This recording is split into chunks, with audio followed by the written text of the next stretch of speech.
Assalamualaikum class O1. This is Khalid Salim, and in our previous lecture we were reading about the use of Quran in legal thinking, and we had two topics left. So I'm just going to cover those two topics today, and then I'm going to start with the Islamiyat B syllabus as well. So let's start. Okay, so before starting with the inheritance topic, we read about usury, we read about lawful food, and theft, blood money, written agreements. Okay, so today we are going to start with the inheritance. Okay, Islamic law of inheritance is a wonderful system which aims to stop concentration of wealth. Okay, so it's a wonderful system जो आपका inheritance law है, and it basically stops people from accumulating wealth for themselves. ठीक है, rather it is distributed fairly among the people. Inheritance का मतलब ये होता है कि जो भी कोई मर जाता है बंदा, तो वो कोई चीज़ पीछे छोड़ जाता है, so that thing actually gets divided among his offsprings. Okay, it consists of detailed laws regarding the rights of dependents over the property of the deceased person का मतलब होता है जो बंदा मर जाए. ठीक है, अब लॉज हैं, डिटेल्ड हैं, जो कि राइट्स ऑफ डिपेंडेंस जो हैं, जो उनका प्रॉपर्टी पे होता है उस डिसीज पर्सन के, तो वो सारे राइट्स जो हैं वो मेंशन है कि लड़की को इतना हिस्सा दिया जाएगा, लड़के को इतना हिस्सा दिया जाएगा. ठीक है, okay.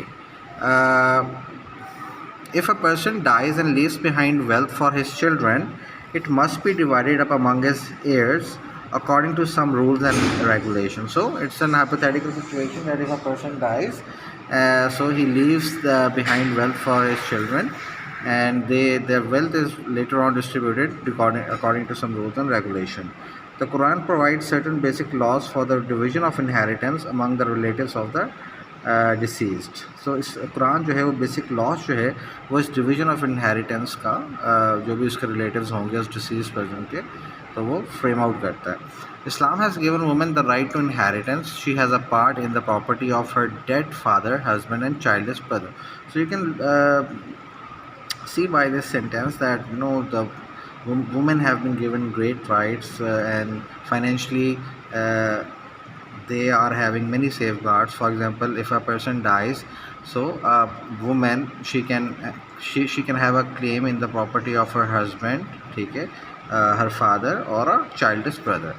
Okay, males have a share in whatever parents and near relatives leave behind, while females also have a share in whatever parents and near relatives leave behind, be it small or large. It is a share stipulated by law. Okay, so now it is clear cut in this ayah that males, they are also having a fair share, okay, whatever the parents or the near relatives leave for them, and also the women are also having the same right. Okay, they are also having the same claim on whatever parents and near relatives they leave behind, be it small or be it large, but it's a share that has been stipulated, that has been आप ये कह सकते हैं, it has been decided by Islamic law. Okay, the next one is do not wish for what Allah has excelled some of you over the others. For men there is reward for what they earn, for women there is reward for what they earn. Ask Allah of His bounty, certainly Allah is aware of everything. Okay. Now this ayah is regarding, it's Surah Al-Nisa, verse number 32, and it's whatever has Allah bestowed upon you, just be happy over that. Don't look over others or to others and wish that you may excel over others. Okay, so for men there's a reward for what they earn in this world. Okay, for women it's the same thing. So we should keep asking Allah for His bounty, and Allah is aware of each and everything. Okay, the last topic of this chapter, of this unit, hoarding का मतलब होता है कि आप सारी चीज़ें जो हैं वो अपने पास जमा करके रख लेते हैं, B it food, B it money, B it anything. Okay, so just to discourage people from hoarding, Allah subhanahu wa ta'ala proclaims in the Quran. Proclaims mean announces that not those who are miserly with the bounty Allah has granted them consider that is good for them. So miserly का मतलब होता है a person who is not willing to spend. Okay, तो अल्लाह ताला कहते हैं कि जो मेरी बाउंटी है, what ever I have blessed you with, don't be माइजर with it, don't be greedy with it, don't be self-centered with it. Take it. And such people who keep these the bounty of Allah just to themselves, they consider that it is doing good for them. Rather, Quran says it rather spells danger for them. They shall be held accountable for their ungenerous and mean nature on the resurrection day. So, such people who are thinking that hoarding wealth or hoarding things, it's doing good for them, but Quran warns that it is bad for them. It is dangerous for them, and this shows that people who hoard, they are having a mean nature and they are very unkind. Ungenerous का मतलब होता है unkind. ठीक है. So they would be held accountable on the resurrection day.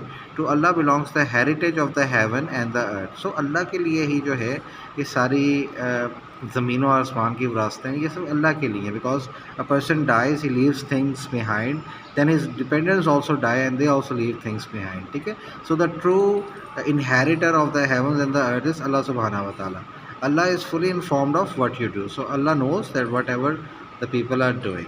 Okay, this is just a remaining topics that I have just covered of Unit 2, the use of Quran in legal thinking. And I also shared the question that was to be associated, okay, of this chapter. I hope that you have started working on it, and just make sure that you complete it. No need to write the complete things, just understand these things and try to explain them in your own words, okay. So inshallah, I'm attaching a second video as well with this video, and we'll be doing the Islamiyat B syllabus that is included in our first term.